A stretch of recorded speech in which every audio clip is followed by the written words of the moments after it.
Pils iela ir viena no senākajām Ventspils ielām, lai gan senākā karte ar ielu nosaukumiem saglabājusies tikai kopš 1797. gada. Pa to braukuši, gājuši, jājuši vai vismaz to šķērsojuši gan Livonijas ordeņa bruņinieki, gan Kurzemes un Zemgales hercogi, Kurzemes guberņas augstie ierēdņi. Šī iela aktīvi izmantota reprezentatīviem mērķiem. Tad, kad 17. gadsimta otrā pusē Ventspilī vizītē iebrauc Kurzemes un Zemgales hercogs Ernests Johans ar savu laulāto draudzeni Benignu, tad pēc vienas nesekmīgas gaidīšanas dienas, nākamā dienā, kad viņi ierodās, tad arī Ventspils pilsoņi jau sarīkojuši svinīgu sagaidīšanu, un ceļš, pa kuru viņi virzās, ir apstādīts ar nocirstām ejām, un pilsoņi visi stāv rindās un klanās un atdod godu un tam līdzīgi. Iebrauc šeit pilī, kur hercogs rīko tad pieņemšanu Ventspilniekiem un kur tas viss notiek. Un laikam jau tai ikdienas sadzīvē tik reti var demonstrēt to savu patieso stāvokli un situāciju sabiedrībā, ka tad, kad tā iespēja ir dota, tad to arī pa visiem 100% izmanto un demonstrē. 20. gadsimta sākumā, Kurzemes guberņas laikā, kā pirmais tika lietots ielas krieviskais nosaukums – Zamkovaja. Paralēli lieto arī vācu nosaukumu Šlosštrase, pēc tam jau lieto latvisko nosaukumu – Pils iela. Senākais ielas posms atrodas starp Peldu un Lielo ielu. Pils ielas vecākā daļa mums iezīmējās šajā vietā apmēram. No vienas puses to nodala tā upīte, kas te tek. Tad pilnīgi skaidrs, ka te senāk nekas nav bijis, ka tas ir vēlāko gadsimtu parādības. Ja? Tātad, ja mēs paskatāmies to 1797. gada karti, tad te būs ļoti maz kas, te jau stipri vairāk. Un šī tā robeža, vai nu šī vai šī vairāk izskatās, jo te burtiski var redzēt to veco Ventspili, kas ir senākā pilsētas daļa no 14. līdz 16. gadsimta beigām. Un te tā robeža varētu būt šī lielā iela šeit, ja, tad te mēs redzam Jāņa ielu, te mēs redzam Kuģinieku ielu, te mēs redzam Ūdens ielu, Lielā iela, un tad šis ir tas rajons, kas izveidojās jau 17. gadsimtā, 1600. gados, un tas turpinājums ir jau stipri jaunāks. Šobrīd es esmu, ja būtu vieni, pat, godīgi sakot, 100 gadu atpakaļ, mazliet vairāk kā 100 gadu, 150 gadu atpakaļ, te es stāvētu ūdenī. Es atrodos uz Peldu ielas, netālu no krustojuma ar Pils ielu, un vēl 1830. gadu, 1840. gadu kartēs šeit ir upīte. Ja? Šeit ir upīte, tātad no tā arī ielas nosaukums Šrimštrāse, un tas ir tas, jāsaka tā, tā viena vieta, kas saistās ar Ventspils pirmsākumiem. Un tā Livonijas ordeņa pils, kur atradās uz neliela pakalna, bija aizsargāta no visām pusēm. No vienas puses to sargāja Ventas upe, no otras neliela bezvārda upīte. Savukārt Jāņa ielas pusē atradās mākslīgi rakts grāvis. Arheoloģiskā izrakuma vai uzraudzības darbu gaitā šeit ir konstatēts, ka arī šeit pa Pils ielu ir bijis grāvis, kas tātad ir savienojis šo seno upīti ar to mākslīgi rakto grāvi, kas ir gājis pa Jāņa ielu. Tātad pils no visām pusēm ir bijusi norobežota ar aizsargu ūdens joslām. Līdz ar to jau kļūst skaidrs, ka Pils iela nav pirmā iela. Ja? Tātad, kas pa ielu, ja te ir bijis grāvis, ja? Tātad tā nav pati pirmā iela, bet tā ir no tām senākajām vietām, kas saistās ar Ventspils pirmsākumiem. Pili aizsargāja ne tikai ūdens no visām pusēm. No apšaudes to sargāja arī bastioni un pils vaļņi. Viens bastions no Peldu un Pils ielas puses atradās šobrīd ar zāli un kokiem aizaugušā būvgabala vietā. Šodien pa bruģi, bet ja mēs pārceltos uz 17. gadsimtu, tad pa grāvi. Mēs ejam austrumu virzienā, uz Jāņa ielas pusi. Man aiz muguras varēja atrasties vēl viena daļa no 16. 17. gadsimta nocietinājumiem. Tātad zemes valnis, un zemes valņu stūros ir tās augtās reduces bastioni, tātad ne tikai zemes, bet arī akmeņu konstrukcijas, kuras veido 16. gadsimtā. Mēs pirmo reizi rakstītos avotos viņus sastopam 1583. gadā. Kā jūs redzat, šobrīd nekas vairs par to neliecina. Divu iemeslu dēļ. Pirmkārt, pirmais senākais iemesls ir tas, ka 17. gadsimtā sākās smilšu uzbrukums, kāpu erozijas un ļoti liela daļa pilsētas, vecās pilsētas, senās pilsētas sāk sekt smilšu kārta. 1,5 līdz pat 2 metru biezi, kā mēs tagad konstatējam. Ja, tātad jāstādās priekšā, ka senāk viņi ir bijusi vēl biezāk, vienkārši zemes spiediena rezultātā viņi ir sapresējusies. Un šis ir tas rajons, ko sāk klāt no jūras nākošās smiltis. Tas ir varbūt viens iemesls, kāpēc tagad te ir līdzens un gluds reliefs. Un otrs iemesls ir tas, ka 19. gadsimta sākumā sāk šos vaļņus līdzināt, viņi vairs nav vajadzīgi, ja, tātad pils vairs nav cietoksnis, pils ir cietums, kļūst par cietumu no 1832. gada. Nu, līdz ar to šos te zemes vaļņus nolīdzina. Ja? Un tad arī tas senais reliefs, kur ja mēs šeit atrastos kādus 700 gadus atpakaļ, tad noteikti te būtu kritums apmēram 2-3 metru uz leju. Tur mēs tajā pakalnā redzētu vēl neko, ja? Nu, varbūt tā sākt būvēt pili. Un viss šis te reliefs būtu nelīdzens, nu tā kā mēs redzam kaut kur ārpus Ventspils pie jūras mežos. Eja no Pils ielas puses uz pili, kur atradās apriņķa cietums, tika aizbūvēta tikai 20. gadsimta sākumā. Starp Jāņa ielu un Kuģenieku ielu ir vēl kāda ievērības cienīga vieta. Tā ir viena no senākajām un no vēstures viedokļa nozīmīgākajām Ventspils vietām. Tur, kur es tagad stāvu, ir sākums vēl vienai ļoti svarīgai lietai priekš senās pilsētas, respektīvi kapsētai. Ja? Tātad, ja es paiešu mazliet uz priekšu, tad jau zem manis būs senie ventspilnieki. Zem manis būs senie ventspilnieki. Šī ir Nikolai kapsēta. Šī ir Nikolai kapsēta. Pirmo reizi mēs viņu rakstītajos avotos zinām no 1505. gada. Tad ir rakstīts, ka kāds jauneklis, kas ir atbraucis no Dancigas, tātad no tagadējās Gdaņskas pie radiem Ventspilī, tolaik Vindavā, ir nomiris un ir apglabāts šeit Nikolai kapsētā. Ja? Tātad, tas ir tas, kas ir rakstītajos avotos zināms. Bet no 1989. gada šeit ir veikti nelieli izrakumi vairāk kārt un ir atsekti pāri par 100 abedījumiem. Izrakumi, kas ir saistīti ar to, ka te nepieciešams būvēties. Ja? Tātad šis ir apbūvēts kvartāls un ir atklāti pāri par 100 abedījumiem, un mēs zinām, ka tie senākie abedījumi ir vismaz no 15. gadsimta. Vispār mums ir jādomā, ka šis te kvartāliņš, kas ir no Pils ielas uz Ventas puses, ir arī viens no tiem senākajām vietām pilsētā. Visticamāk, ka šeit ir atradusies pirmā baznīca, Nikolai baznīca. Pilnīgi droši mēs zinām, ka šeit ir baznīciņa no 1570. gadiem, kuru nojauc 17. gadsimta sākumā, kad sākās šis te smilšu spiediens no jūras. Nu, tātad baznīciņa, kapsētiņa, baznīca pilsētniekiem, pils kapela, pils ļaudīm. Līdz pat 19. gadsimta beigām Pils ielas apbūve veidoja uz nelieliem gruntsgabaliem celtas vienstāva ēkas, sektas ar lubu vai dakstiņu jumtiem. Pārmaiņas sākās līdz ar Ventspils ostas paplašināšanu, dzelzceļa būvi un sekojošo pilsētas uzplaukumu 19. un 20. gadsimta mijā. Pils ielā senākos namīpašniekus, vecās Ventspils vāciešu dzimtas daļēji nomainīja ebreji, tirgotāji un veikalnieki. Uz šaurajiem pilsoņu gruntsgabaliem, nereti tos apvienojot, kopš 19. gadsimta beigām sāka celt vairāk stāvu mūra īres namus. Sākumā historisma, vēlāk arī jūgeņa stilā. Neskatoties uz to, ka senākā Pils ielas daļa atrodas starp Peldu un Lielo ielu, tās ēku numerācija sākas ielas jaunajā daļā. Un mēs stāvam pie tās ēkas, kurai faktiski būtu jābūt ar numuru 1, bet tā kā Pils ielā visi numuri šeit sākot tikai no 10, jo savā laikā bija paredzēts, ka tā iela virzīsies vēl tālāk arī uz Ventas pusi tur. Nu, tad tā iznāca ar to numerāciju. Pils iela 11. Mēs stāvam pie ēkas, pa kur mēs varētu domāt, ka viņa ir ļoti veca. Bet patiesībā man jāsaka, ka viņa ir no jauna uzcelta, jo principā šāda veida ēka, kas savā apveidā ir tā kā 18.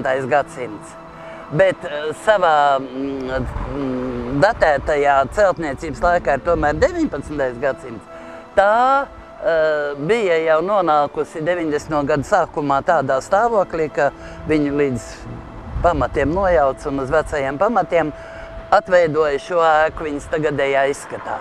Jo principā tā ir diezgan slavena ēka.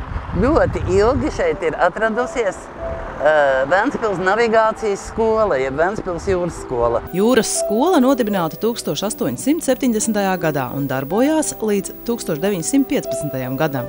Pirmā pasaules kara laikā to pārceļ uz citām telpām pilsētā. Tā ir jūras skolu vidū viena no Krišāna Valdemāra iedibināto jūras skolu tīkla, viena ļoti redzama jūras skola, kas ir laika posmā no rašanās sākuma līdz Pirmam pasaules karam sagatavojusi vairākus simtus stūrmeņus un tālbraucēju kapteiņus, kas visi bija šeit vietējie Ventspils novada galvenokārt un arī Ventspils pilsētas vietējo iedzīvotāju latviešu, zemnieku un zvejnieku dēli.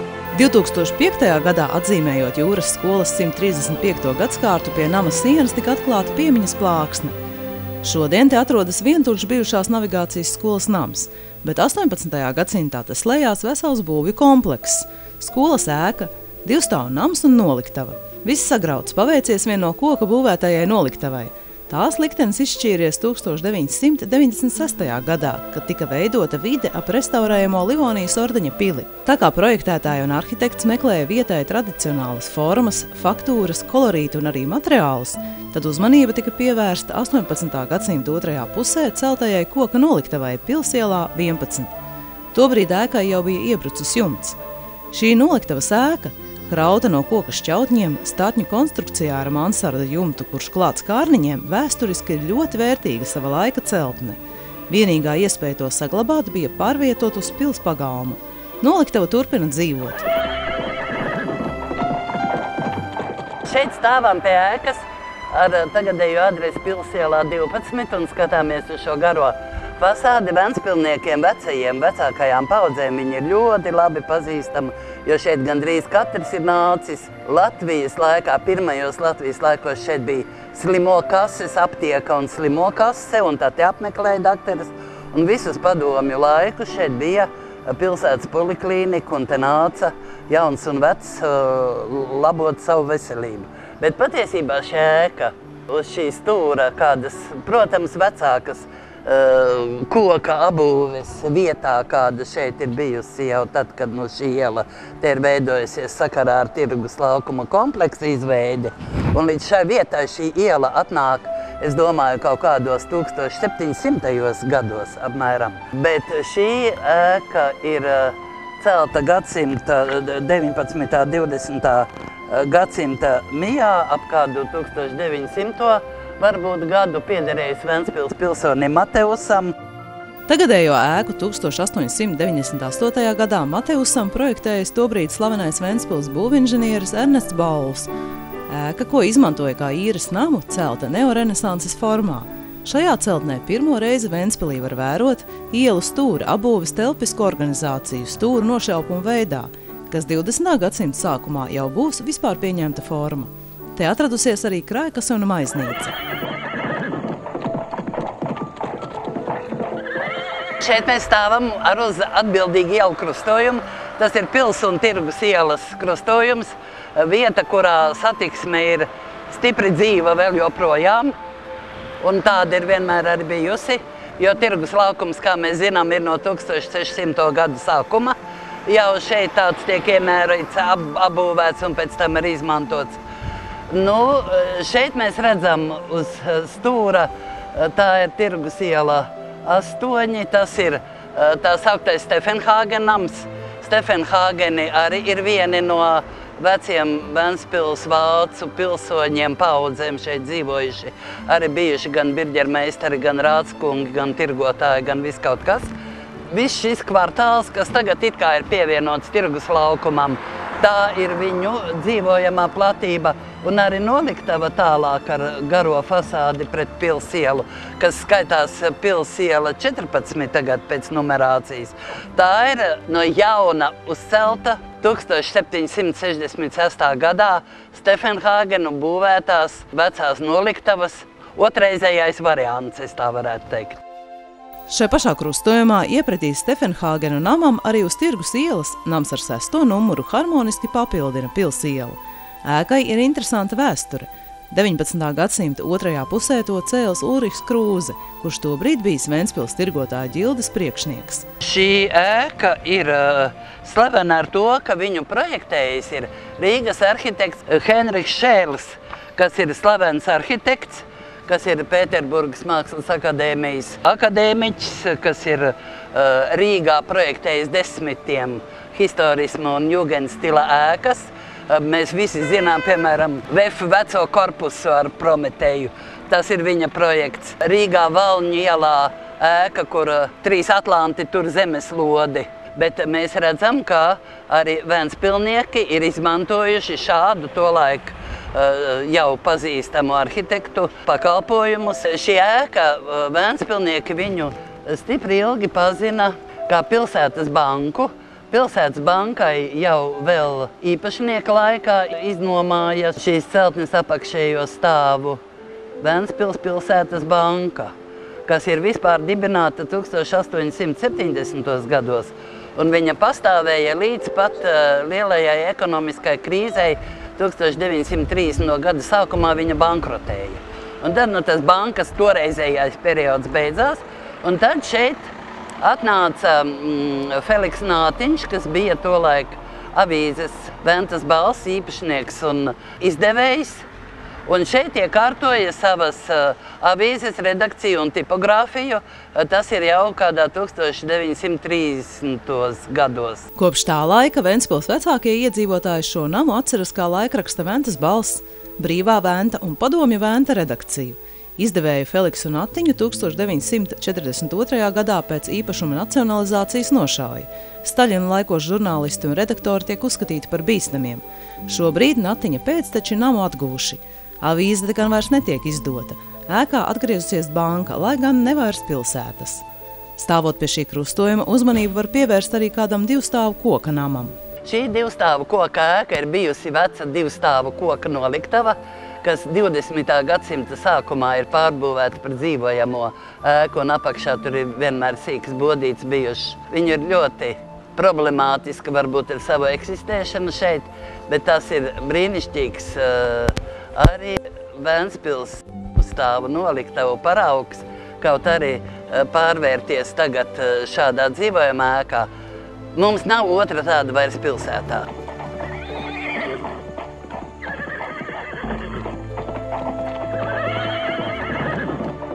Te mēs esam pie pils lielās un akmeņu ielas sadurvietas, kur arī mēs redzam lielu šīs ielas vēstures tādu atspiedumu daudz un dažādu stilu pārstāvniecībā, kāda šeit ir.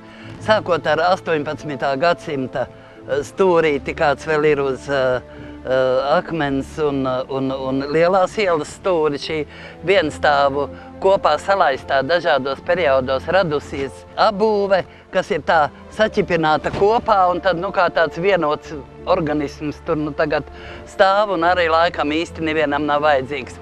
Pretī ir šī koka ēka, tas ir 1870. gadā vienstāva ēka, 1881. gadā jau savā tagadējā izskatā kā 2-stāvu koka ēka pils ielā. Tas ir tāds diezgan liels relikts. Laukums, kurā uzstādīts piemineklis Jānim Fabriciusam, ir Vecpilsētas laukums. 18. un 19. gadsimtā tas bijis apbūvēts. Pils un akmeņu ielas stūrī atradās Buhvalda nams, kurš 1901. gadā pārdots Adolfam Zebbam, tomēr saglabā nosaukumu Buhvalda nams. 30. gadu beigās pēc ilgstošas tiesāšanās ar īpašniekiem šīs ēkas tiek atzītas par pārāk vecām un nojaucamām, un pilsēta pa vari grib atpirkt šīs teritorijas, lai šeit izveidotu laukumu. Un tad ap 1937. gadu tas pēc ilgu gadu tiesām tas ir panākts. Laukums tiek attīrīts un tiek nodēvēts par rožu laukumu un sastādītas rozes. Un 38. gada avīzē jau rakstīts, kādas skaistas rozes dzied šeit rožu laukumā. Un vispār tā tālākā ideja ir ar skulptoru Zāli jau ir uzsāktas sarunas un grib šeit kādreiz izveidot pieminekli par godu brīvības cīņām. 1940. gadā atkal varas maiņa. Padomju vara uzstāda pieminekļus padomju militārajiem varoņiem. 1954. gadā Vecpilsētas laukumā tiek atklāts piemineklis bolševikam, latviešu strēlniekam Jānim Fabriciusam, kurš dzimis Zlēkās, un pieminekli te var aplūkot vēl šobrīd. Lai gan dokumentāli tas nav apstiprināts, tomēr runā, ka viņš mācījies Ventspils apriņķu skolā, kur nu iekārtota amatu māja. Ārzemju rakstnieki, kuri apmetas ar vienu rakstnieku namā, arī šeit tad interesējās, kas tad tas te ir tāds pa vīru ar jocīgu cepurīti galvā, bet tad viņiem dažkārt iestāst, ka tas ir gars, kas iedvesmo rakstniecību, vai ka tas ir rakstnieku dievs. Un tad viņi dažreiz jautrā prātā nāk ar viņu parunāt. Viens no viņa vēl kā pieminekļa esības laiku tādiem momentiem ir arī tas, kas nav dokumentāli apstiprināts, bet kas ļaužu runās pastāv, ka vienos, tas varbūt kādos Hruščova vai Brežņeva laikos, vienā Jāņu naktī viņam ir vainags uzmaukts galvā. Tas ir bijis. Es domāju, ka tas ir tad Jāņu aizliekšanas apmēram tādā periodā. Tas kā tāda protesta zīme tiešām varēja varbūt arī notikt. Pils ielas nama īpašnieki pārbūvēja agrāk uzceltās mājas vai arī nojauca un cēla no jauna. Bieži ēku pārbūve bija tik radikāla, ka rezultātā radās pilnīgi jauna celtne. Pielāgojot ēku pirmos stāvus veikalu un dažādu iestāžu vajadzībām, bijušo logu vietā parādījās liela skatlogi, tika pārveidotas ieejas durvis. Viens no pirmajiem namiem, kur apakšstāvs pārvēršas par veikalu un kantoru telpām, atradās Pilsielā 21. Pretīm atrodas ēka ar 26. numuru, jeb Gebaueru nams. Apbūves gabals pieminēts jau 1715. gadā, kad tas piešķirts hercoga muitniekam Heinsiusam. 1797. gadā uz tā atradušās divas nelielas koka ēkas, iespējams veikali. 1863. gadā te vēl ir vienstāvu dzīvojama ēka. Savukārt 1893. gadā kā ēkas īpašnieks tiek minēts Emīls Gebauers. Ir saglabājies un zināms projekts, kāds šai ēkai bijis paredzēts projekts. 4-stāvu nams ar milzu torni un vispār viņš te būtu noēnojis visu apkārtni, es nezinu līdz kurienei, bet tajās praktiskajās iespējās, kādas ar to laiku piemīts mājas cēlājam, tad ir uzbūvēts šāds gabaliņš no tā pirmatnējā projekta. Tur atradās Feldhūna modes un manufaktūra preču veikals, Lazdiņa apģērba tirgotava un darbnīca, Vitas grāmatnīca un citi veikali. Ieeja vienmēr bijusi no stūra. Padomju laikā ļoti daudzas ēkas, protams, pārvērš dzīvokļa trūkuma apstākļos pa dzīvojamām ēkām, un tad šī arī ir apakš visi aizmūrēts. Mēs ļoti labi zinām, kā padomu laikā visām ēkām aizmūrēja iebrauktuves, teiksim, un aizmūrēja vēl šo to, un izbūvēja jumtus, un paaugstināja un uzbūvēja lieku stāvu.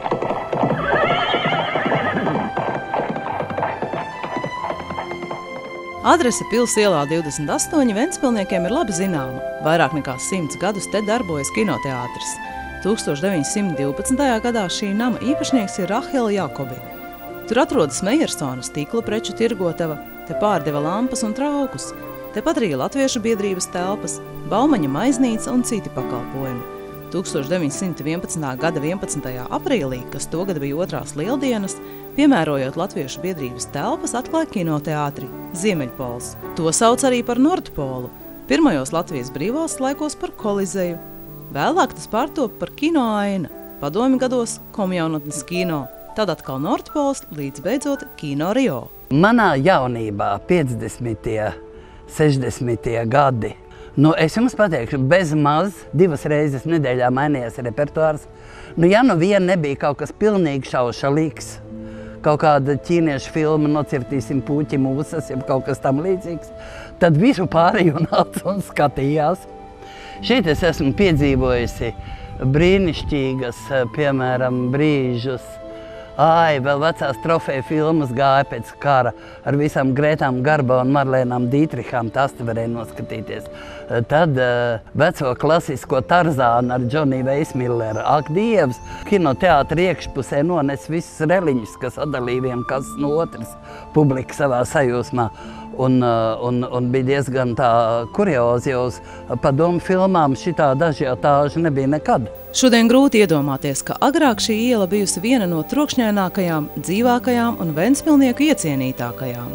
Kuldīgas un pils ielas manā jaunībā un arī vairākus gadu desmitus, es domāju, ka tas sākās jau 30. gados un turpinājās ar līdz kādiem 70. gadiem. Šīs divas ielas bija pilsētas jaunatnes promenādes vieta. Un katrs, kas vēlējās iziet cilvēkos, tas vakarā sapucējās un izgāja, un tas parastais ceļš bija, teiksim tā, no centrālās autobusu pieturas Kuldīgas ielā, te šurpu pa Līlu ielu, šeit šurpu pa Pils ielu, tā līdz veikalam, kas ir uz Kuģinieku ielas stūra un ko visu mūžu visi ventspilnieki sauc pa Bekonu veikalu. Un tad atkal atpakaļ. Tā reizes 2 vai 3 nostaigāja, tad tu biji citus apskatījis, sevi parādījis, un tad tu varēji iet ar padarītu darba apziņu uz mājām. Un varēja tepat sagaidīt cilvēkus, kas iznāca no kinoseansiem un paprasīt, vai ir vērts iet. Pusabrukusī ēka, kuras adrese mūsdienās ir Pils iela 23, agrāk bijis viens no greznākajiem namiem, pat grāfienes cienīgs. Tas celts 1899. gadā pēc Dītriha projekta kā pirmā 4-stāvu ēka Ventspilī. Ar šīs ēkas celtniecību tika realizēta mērķiecīgākā senākās apbūves nojaukšana. Tās īpašnieks bijis Ventspils tirgotājs Buhvalds, bet 1901. gadā par īpašnieci kļūst grāfiene Lamsdorfa. Namam bieži mainās saimnieki. Ir tāda interesanta parādība namu vēsturē kā tādā, jo dārgāki un impozantāki nami, jo biežāk mainās to īpašnieki. Jo uzturēt greznu namu nav lēta lieta, un ģimene, kas ir savas labklājības zenītā, uzceļot smalku māju, nekad nepadomā, ka nākamā paudze jau vairs nespēs to uzturēt.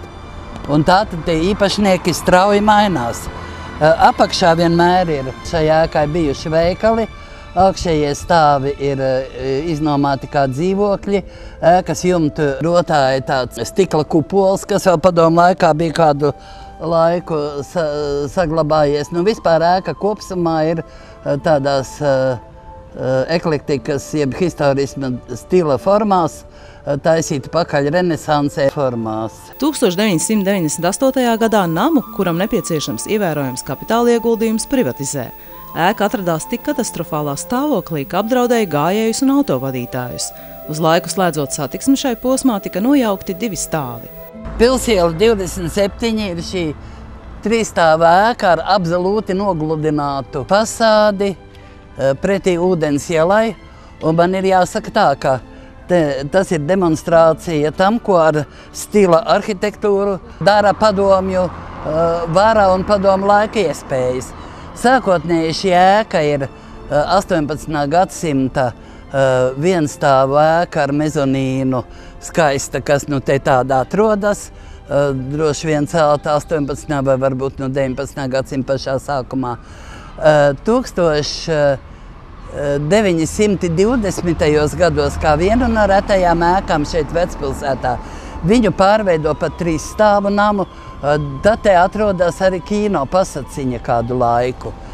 Tad viņš iegūst tādas jūgenstila formas, tās jumta aprises, un tāda viņa te ir, bet tad padomju laikā, kad, kā mēs zinām, lai izvairītos no buržuju radītajām grūtībām, no fasādēm viss dekors stipri lielā mērā norauš nost, tad šeit tas ir realizēts visā pilnībā un ir šis skats, kas atgādina to stilu, ko mēs sastopam Hruščova laikā, Hruščova celtnes, kuras, kā mēs zinām, šo stilu sauc kā barako vai Hruščobi.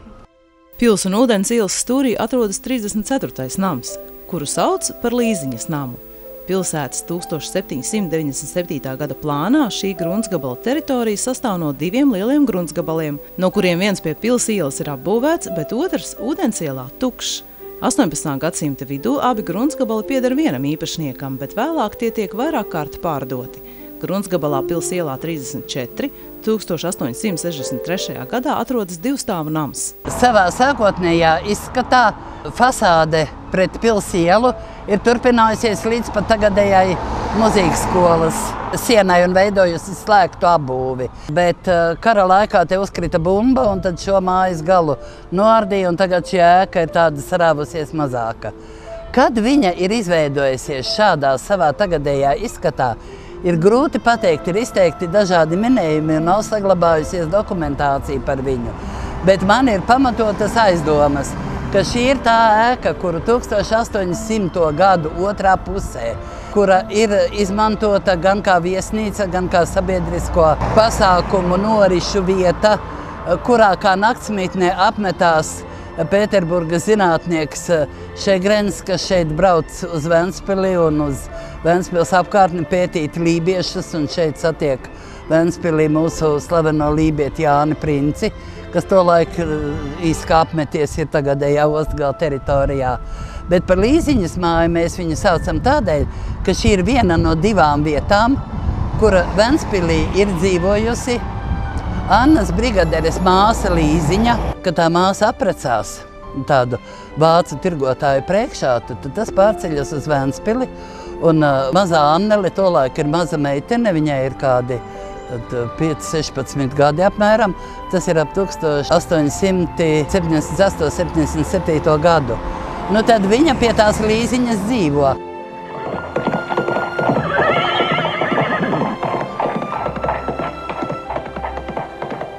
Ventspils mūzikas skolas ēku veido 2 nami, kuriem agrāk bija numuri 17 un 17A, pēdējais no kuriem atradās uz 2 ielām – Pils un Kuģinieku.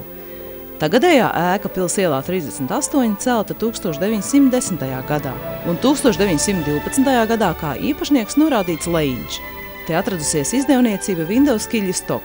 Šī ēka, te ir viss kaut kas bijis. Apakšā Latvijas laikā bija kafēnīca, otrā stāvā bija tāda privāta klīnika vienam no Ventspils dakteriem, bet pēckara gados šeit jau tūlīt iekārtojās mūzikas skola, un pēc tam mūzikas skola ienāca arī šajā namā, kur adrese pēc manām domām vispār ir uz Kuģinieku ielas, Kuģinieku iela 2. Ja šis nams ir skaidra, arī historisma tādās formās veidotu fasādi, lai gan man jāsaka, ka fasāde ir stipri novienkāršota arī padomi laika dažādās pārbūvēs. Šeit virs durvīm bija tāds kupoliņš, un viņa bija vienmēr tumši zaļā krāsā šī ēka, un ar dekors bija citāds. Es to atceros vēl no savas bērnības. Tad šī ēka, šī stūrēka, tas jau ir pilnīgi skaidrs jugendstils. Blakus mūzikas skolai atrodas Wolfsona nams, mūsdienās ar numuru 40. Šī ēka celta uz senās kapsētas, kur tika apglabāti pirmie ventspilnieki. Līdz 17. gadsimtam te glabāja vācu pilsoņus, bet pēc 100 gadiem jau latviešus. Abūves gabals Pils ielā 40 aizņem 2 vecākus gabalus ar numuriem 53 un 55, kā arī daļu no bijušās nevācu kapsētas. Abūve te uzsākta tikai 19. gadsimtā. 1887. gadā te atradusies vienstāvu mūra ēka, kuras īpašnieks ir Wolfsons. 1905. gadā viņš uzsāka 3-stāvu mūra dzīvojuma ēkas celtniecību. Atbildīgais arhitekts ir Rudolfs Frišs. Te atradusies Sibīrijas tirzniecības banka, augļu un delikatešu tirgotava, kurpju veikals, veļas mazgātava, gaļas un desu tirgotava, kā arī citi veikali. Šitā ir vieta, ko ventspilnieki ilgus gadu desmitus ir dēvējuši pa Bekona bodi, un man liekas, ka tā vecākā paudze, es tā skaitā, tā viņa sauc vēl šodien. Bekona bodi šis nosaukums ir tāpēc, ka Latvijas laikā, jādomā, ka tas ir Ulmaņa periods tieši, šeit ir Latvijas bekona eksporta iepirkšanas punkts. Un, kā zināms, pie bekona eksporta iepirkšanas punkta notiek visādas cilvēku satikšanās un anekdošu stāstīšanas un tam līdzīgi, un tad te ir tāda vieta, kas tā vienmēr tiek daudzināta. 1896. gadā ēka piederēja Josela Levina Bērmana mantiniekiem. Tā bija vienstāva dzīvojamā ēka, kuru īpašnieki daļēji centās pielāgot tirzniecības vajadzībām.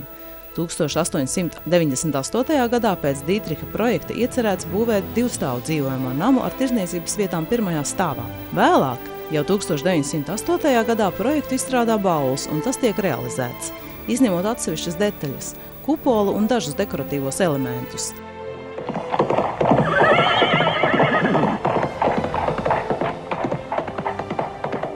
Vēl līdz samērā neseniem laikiem sākotnējo apbūvi saglabā Jāņa un Pils ielas stūris. Tagad sen apbūve palikusi tikai šeit uz Pils un Jāņa ielas stūri, kur viņi ir arī renovēti, bet netiek izmantota, diemžēl. Bet tā ir tāda 18. un 19. gadsimta atkal šis tipiskais kopā saudzētais stūris. Bet Pils pusē tur gan bija brīnišķīgais šķībais stūrītis sauktais. Šķībais stūrītis, kas kopš ļoti seniem laikiem, kad bija izveidojušies vēl hercogistes laikā smilšu vaļņi ap pili, iezīmēja šo slīpo ieeju no Pils ielas diagonālo ieeju, kura tagad arī vēl tāda mums ir izveidota iekšā pilī, bet kura no abām pusēm bija apbūvēta. Un šaura eņa starp apbūvi ieveda iekšā pilī, jo tad, kad 1700. gadu beigās, 1800. gadu sākumā sākās šī kvartāla apbūve šeit, Pils kvartāla apbūve, tad tur tās mājiņas tādas ap 1800. gadu tur izveidojās, un tādas ilgu laiku bija. Diemžēl viņas nesaglabājās, viņas nobruka. Tagad ir tāds stūris tukšs tajā vietā, bet tā diagonālā eja ir iezīmējusies un turpinās. Pamestais nams, uz kura jumta jau aug koki, agrāk bijusi skaista ēka, kurā izvietota aptieka. 1876. gadā Karls Hilmans pēc Hofmana izstrādāta projekta uzceļ divstāvu dzīvojamo namu. 1909. gadā tā īpašnieks Eismonds pēc Vitomska projekta veic otrā stāva pilnīgu izbūvi. Gandrīz iepretim pamestajam namam atrodas jauna māja Pils ielā 52. 1912. gadā īpašnieki ir Gamperi. Te atradās Pēterburgas tirzniecības un rūpniecības banka. 2000. gada februārī tika uzsākta jaunas dzīvojamās ēkas celtniecība. Līdz tam te bija 2 korpusu koka celtne, kuru pirms būvdarbu uzsākšanas nojauca. Jaunā ēka uzcelta pilnībā atdarinot veco apbūvi. Nākamais nams, kurš restaurēts, sākotnēji celts 1912. gadā kā 3-stāvu dzīvojamais nams ar fasādi jugendstila formās. Padomju laikos te bija komunālie dzīvokļi.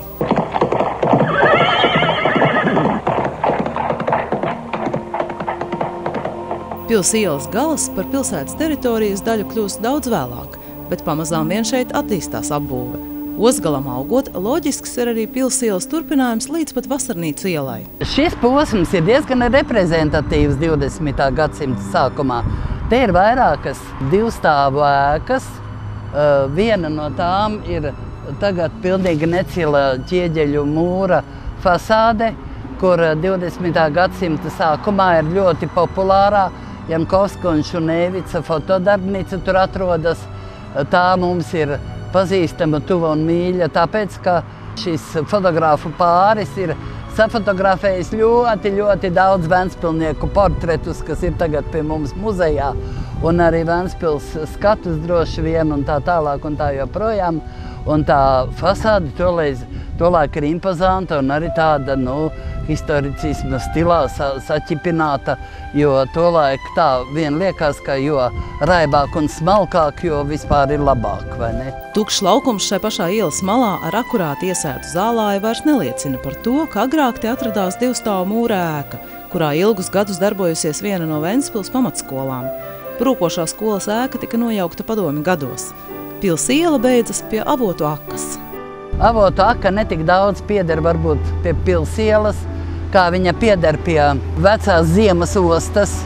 Runā, ka tā ir aka, kas savā laikā ir uzrakta uz avota, kur ir bijis ļoti labs dzeramais ūdens, kur savās koka muciņās šo ūdeni pildījuši un reisos līdzi ņēmuši burinieki, kas šeit no šejienes ir atstājuši Ventspils ostu. Bet vēl 1900. 900. gadu sākumā, kad pils iela un visa vecpilsēta strauji maina savu apbūvi, veidojas šie daudzstāvu nami, izaug visa jaunpilsēta, un visa šī apbūve un tās apjoms nekādā veidā nav samērojams ar labiekārtojuma tālāku attīstību, ar ūdensvadu un kanalizāciju un tam līdzīgi. Tad Avotu aka ir tā vieta, kur uzņēmīgi cilvēki piepilda savas koka mucas un ved uz pilsētu pārdot pa 20 vai 30 kapeikām spainī labu, tīru dzeramu ūdeni no Avotu akas. Gadu gaitā pils iela piedzīvojusi dažādas pārvērtības. Visā tās attīstības vēstures laikā uzplaukuma posmu noteikti nebūtu nav viegli. Gadsimtiem ilgi te atradās vienkārši vienstāva koka nami. 20. gadsimts nes šo jauno apbūvi, bet tā netiek līdz galam realizēta, jo uznāk strauji negaidīti Pirmais pasaules karš. Viņa paliek pusvārdā, viņa paliek nepabeigta, apbūve paliek neharmoniska, juku jukām salikta, neviena stila ietvaros, neviena apjomā, ne arī saskanīga savos ārējos veidolos, tāda viņa iekonservējas un paliek. Padome laikā pilsielu skar cita nelaime. Pāri upei atrodas Kālija sals, lielais komplekss, un 1970. un 80. gados Kālija sals pārkraušanas apjomiem pieaugot, Kālija sals putēšana pieņem tādus apjomus, kā apmēram ap Jāņu laiku, kas nu būtu šis laiks. Šeit jau visu koku lapām, tā sākot no Pilskalna un beidzot, teiksim, līdz Plosta ielas alejai, kastaņu, visām lapām jau jābūt brūnām, sačervelējušām un jākrīt zemē. Tāda ir Kālija salas iedarbība. Sakarā ar ekoloģisko katastrofu visu teritoriju no pils ielas līdz pat Ventai pasludina par sanitāro zonu. Iedzīvotājus evakuē. Te paredzēts saglabāt vien veikalus un iestādes. Daudzas ēkas tiek atbrīvotas, tātad būtībā pamestas. Mūsdienās denacionalizācijas rezultātā ēkas nonāk mantinieku īpašumā, kuri nebūtu nesteidzas tās glābt un sakārtot. Turpinās daudzu namu bojāeja. Uz ielas, kura agrāk bija Ventspilī bagātākā un prestižākā, dzīve nebūtu vairs nekūsākā pirms 1, 2 vai 3 gadsimtiem.